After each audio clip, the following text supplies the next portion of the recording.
হ্যাঁ ভাই বলেন। আমি পবিত্র কোরআনে এটা পড়েছি যে আল্লাহ সবকিছু নিয়ন্ত্রণ করেন। তখন আমাকে একজন বলেছিল, যেহেতু আল্লাহ সবকিছু নিয়ন্ত্রণ করেন, তাহলে আমি যদি কোনো পাপ করি অথবা কোনো ভালো কাজ করি, আল্লাহ সেটাও নিয়ন্ত্রণ করছেন। আর আমি একজন মুসলিম নাকি অমুসলিম, অন্য কোনো ধর্মের, আল্লাহ সেটাকেও নিয়ন্ত্রণ করছেন। আমি যুক্তিটাতে ঠিক পুরোপুরি সন্তুষ্ট না, তবে এ সম্পর্কে আপনার মন্তব্যটা চাই।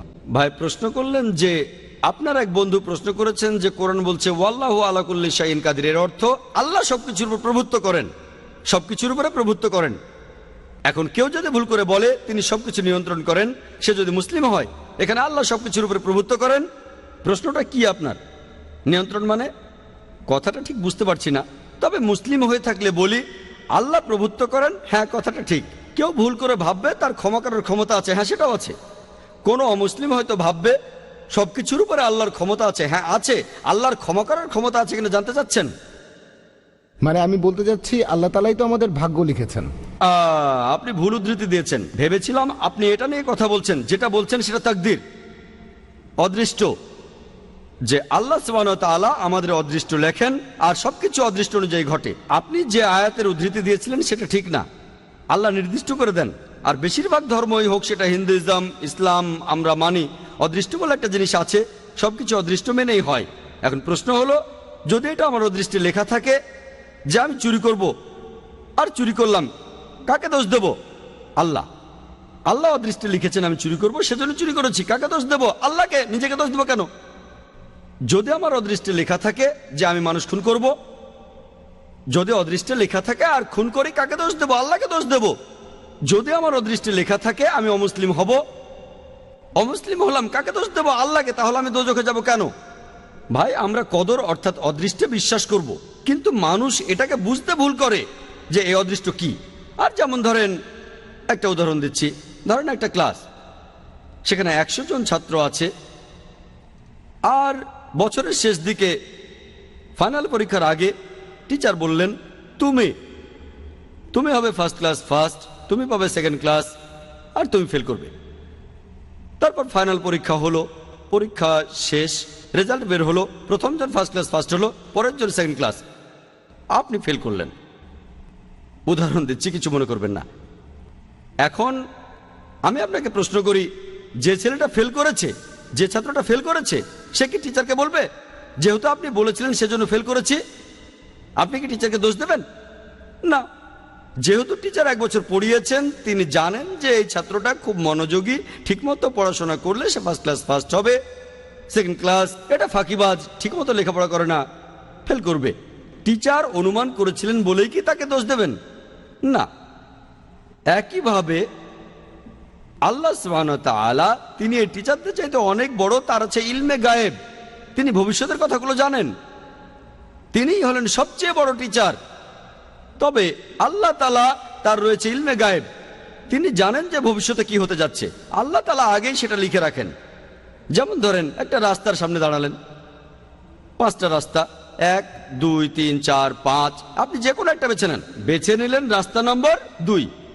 এখন আল্লাহ আগে থেকেই জানেন যখন এই লোকটা ক্রস রোডের সামনে আসবে সে বেছে নেবে 2 নম্বর রাস্তা, আল্লাহ আগে থেকে সেটা লিখে রেখেছেন। এই লোকটা যখন এখানে আসবে সে বেছে নেবে 2 নম্বর রাস্তা, আল্লাহ লিখেছেন বলে এটা হচ্ছে না, কিন্তু এমনটা ভবিষ্যতে হবে বলে আল্লাহ আগে থেকে লিখে রেখেছেন। বুঝতে পেরেছেন? আল্লাহর আছে ইলমে গায়েব। ধরেন আপনি পাশ করলেন কলেজ থেকে, হতে পারেন ডাক্তার অথবা হবেন ইঞ্জিনিয়ার, আপনি ঠিক করলেন ডাক্তার হবেন। এমন না যে যেহেতু আল্লাহ লিখে দিয়েছেন তাই আপনি ডাক্তার হবেন। আল্লাহ জানেন কলেজ থেকে পাশ করার পর আপনি ডাক্তার বা ইঞ্জিনিয়ার হতে পারেন, আপনি সব সাবজেক্টে ভালো নম্বর পেয়েছেন, পিসিবিএম, ফিজিক্স, কেমিস্ট্রি, বায়োলজি আর ম্যাথ, ভালো নম্বর, আপনি ঠিক করলেন ডাক্তার হবেন। আল্লাহ জানেন আপনার চয়েস দুটো, আপনি ডাক্তার হবেন, তাই আল্লাহ লিখে রেখেছেন আপনি ডাক্তার হবেন। তারপর যখন আপনি উপার্জন করবেন, আপনি 1000 টাকা কামাতে পারেন সৎভাবে, অথবা আপনি টাকা চুরি করতে পারেন, আপনি তখন চুরি করলেন। আল্লাহ জানেন যখন এই লোক বড় হবে তখন সে টাকা কামাতে পারে সৎভাবে বা চুরি করে, সে তখন চুরি করবে। আপনি যে চুরি করবেন সেটা আল্লাহ জানেন। আপনার বয়স যখন 25 বছর হবে তখন আপনি চুরি করবেন, আল্লাহ আগে থেকে জানেন তাই লিখে রেখেছেন। আল্লাহ লিখেছেন বলে আপনি চুরি করছেন এমন না। যেহেতু আপনি চুরি করবেন তাই আল্লাহ লিখে রেখেছেন, বুঝতে পেরেছেন? তাহলে অদৃষ্ট হচ্ছে যেটা আল্লাহ তাআলা লিখে রেখেছেন। কিছু জিনিস ফিক্সড, কে কখন জন্মাবে ইত্যাদি, তবে বাকি জিনিসগুলো এমন না, আপনি ঠিক করবেন।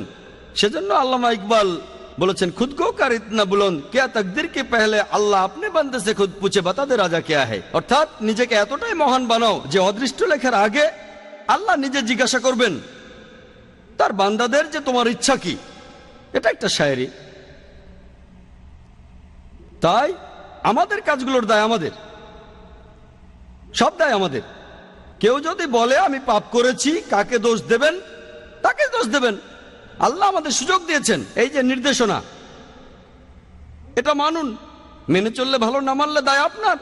একইভাবে কোনো অমুসলিম, সে যে মুসলিম না, দোষটা কার? আমাদের নবীজি মুহাম্মদ সাল্লাল্লাহু আলাইহি ওয়াসাল্লাম বলেছেন, প্রত্যেক শিশুই দ্বীনুল ফিতর নিয়ে জন্মায়। সবাই জন্মায় মুসলিম হয়ে। মুসলিম মানে যে আল্লাহর কাছে নিজের ইচ্ছাকে সমর্পণ করে। প্রত্যেক শিশুর জন্মের পর তার হার্টবিট আল্লাহর কথা বলে, তার শ্বাস প্রশ্বাস আল্লাহর কথা বলে, তার চিন্তা ভাবনাও আল্লাহর কথা বলে। পরবর্তীতে যেটা হয় তাকে প্রভাবিত করে তার গুরুজনেরা, তার বাবা মা। তখন সে মূর্তি পূজা শুরু করে, সে আগুনের পূজা শুরু করে, তারপর সে অমুসলিম হয়ে যায়। তাই যখন কোনো অমুসলিম ইসলাম গ্রহণ করে, সঠিক শব্দটা কনভার্ট না, এটা হচ্ছে রিভার্ট। প্রত্যেক মানুষ জন্মায় মুসলিম হয়ে, ভুল পথে যাওয়ার পরে সে ফিরে আসে, তাই সঠিক শব্দটা হলো রিভার্ট। তাহলে আপনারা অমুসলিম বন্ধুকে বলেন, এই যে এই নাও কোরআন, এটা মানো, তোমার সামনে তো মুসলিম হওয়ার সুযোগ আছে।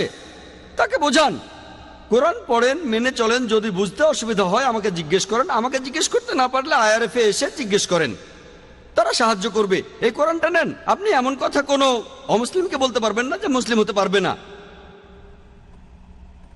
ঠিক? সে তখন আপনাকে বলতে পারে, আপনি বাইবেল পড়েন আর বেদ পড়েন, আপনি খ্রিস্টান বা হিন্দু হয়ে যাবেন। আমার ভিডিও ক্যাসেট দেখে তর্ক করতে পারেন। দুই দিকে, এটা two way traffic, one way না। আমরাও তাদের একই কথা বলবো, এই যে বাইবেল এটা পড়ে না, তারপর দেখেন আমি আপনাদের চাইতে বেশি খ্রিস্টান, ঠিক না ভুল? তাহলে two way traffic, one way না। এখানে সবার জন্য সমান সুযোগ। ওয়ান ওয়ে ট্রাফিক ঠিক না। আমরা সবাইকে সমান সুযোগ দেব। আল্লাহ আমাদের ব্রেন দিয়েছেন, আমাদের বুদ্ধি দিয়েছেন। আমরা মানুষরা যে অনেক উন্নত, কারণটা এই না যে আমরা অনেক হ্যান্ডসাম। আমাদের ব্রেনটা ব্যবহার করতে হবে সত্যের পথে আসার জন্য। আপনারা অমুসলিম বন্ধুকে বলেন, হ্যাঁ আল্লাহ আমাদের সবাইকেই সুযোগ দিয়েছেন, আমরা বেছে নিতে পারবো। তবে আল্লাহ আগে থেকেই যে এই লোক কোরআন পড়ার পরে মুসলিম হবে কিনা, প্রথম জন, দ্বিতীয় জন, এখন আল্লাহ জানেন প্রথম জন মুসলিম হবে, দ্বিতীয় জন হবে না। আমি বা আপনি জানি না, আমি শুধু উদাহরণ দিলাম। আমি আসলে জানি না প্রথম লোকটা মুসলিম হবে নাকি দ্বিতীয় লোকটা, দুজনে হবে নাকি কেউ হবে না। আমি শুধু উদাহরণ দিলাম, যদি মুসলিম হয় সেটা তার তকদিরে হবে। সে কোরআন পেয়েছে, তারপর পড়েছে, হয় সেটা মেনেছে নয়তো মানেনি। কোরআন বলছে যে কিয়ামতের দিন যারা এই সত্য ধর্মকে ত্যাগ করেছে তাদের কেউ কথা বলবে না, ও আল্লাহ আপনি অবিচার করছেন। তারা শুধু বলবে আমাদের মাফ করুন। আল্লাহ বলবেন দেরি হয়ে গেছে, দেরি করেছো। আল্লাহ তাআলা বলেছেন যেসব লোকজনকে দোজখে পাঠানো হবে তারা কেউ বলবে না যে আল্লাহ তাআলা অবিচার করছেন। সবকিছু একেবারে তাদের সামনেই থাকবে। এখন আমরা ভিডিওতে আগের জিনিস দেখতে পারি, আল্লাহ কিভাবে করবেন সেটা জানি না। আল্লাহ বলেছেন তোমাদের শরীর তোমাদের বিরুদ্ধে সাক্ষ্য দেবে, তোমাদের চোখ তোমাদের বিরুদ্ধে সাক্ষ্য দেবে। তাই সেখানে অন্য কারো প্রয়োজন নেই। আপনি নিজেই বুঝতে পারবেন আপনার ভুলগুলো কি কি ছিল। যখন আল্লাহর কাছে বলবেন আমাকে মাফ করেন, আল্লাহ বলবেন দেরি হয়ে গেছে। সুযোগটা পাচ্ছেন এই পৃথিবীতে, এত ভুল করার পরও আল্লাহ আপনাকে সুযোগ দিচ্ছেন। ভুল করছেন, আবার সুযোগ দিচ্ছে আল্লাহ। এই জীবনের পরে পরকালে হিসাব কিতাব, শেষ বিচারের দিন। আপনার কাজের উপর নির্ভর করে আপনার বিচার করা হবে। কাজের উপর নির্ভর করে আপনি যাবেন বেহেশত বা দোজখে। আশা করি উত্তরটা পেয়েছেন।